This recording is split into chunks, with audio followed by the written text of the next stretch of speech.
John Kasich is the best Republican candidate to defeat a Democrat in November, according to our new Fox News polls.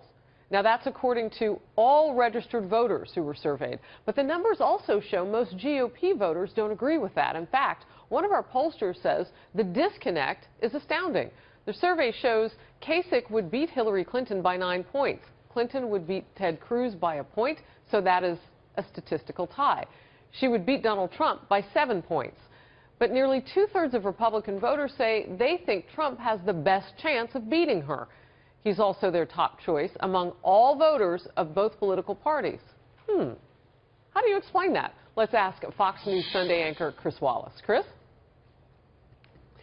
Well, I better come up with an answer here. Look, I think that the Republican electorate this year is very different from the general electorate, and you can just see that in the fact that a lot of the so-called establishment candidates that I think going in most people thought would have the best chance of winning. We all were talking about the governors, whether it was Christie or Walker or Jindal or Kasich, the former governors like Bush, the senators, and almost all of them have been rejected. And, it's the two outsiders, the real outsider, Donald Trump, and then the relative outsider, Senator Ted Cruz, but somebody who certainly doesn't play the game here in Washington that the Republican electorate likes, but they are very different from the general electorate.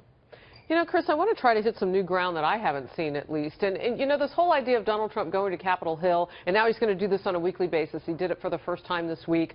And he's going to be talking with those who support him in Congress and those who are kind of on the fence.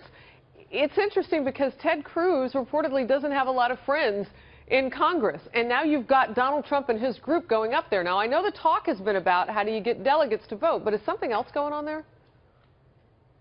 No, I think, we've been talking about this pivot for months now, that at some point Trump was going to have to pivot from the outsider with the shoot from the lip, the personal attacks, the insults, was going to have to pivot from that. And he's been very effective doing that in terms of making himself the voice of a lot of disaffected voters, millions of disaffected voters who are fed up with politics and politicians as usual.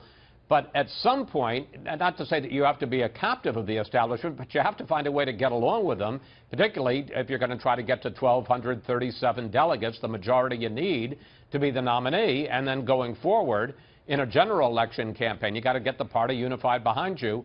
And some people would say that Trump has been way too late in getting there, but clearly he's starting to do that now.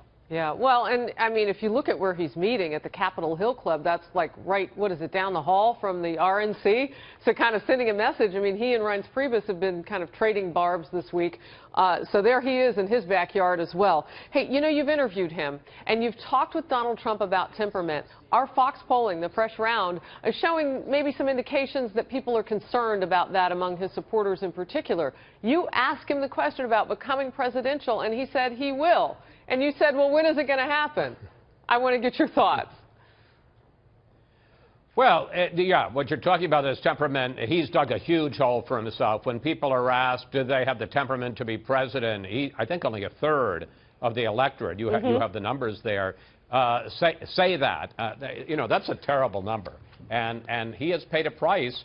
And we've been talking about this, not just me, but a lot of interviewers with Trump for months now. At what point are you, obviously this has worked to some degree, but at a certain point, as you become the front runner, as you get closer to the nomination, as you become the potential Republican nominee for president, you've got to persuade people, not just that you're entertaining, not just that you're a voice for their anger, but you actually could be commander-in-chief. I think people sometimes send a different message in the primaries than they will when they get into that voting booth in November and they actually are choosing the next president.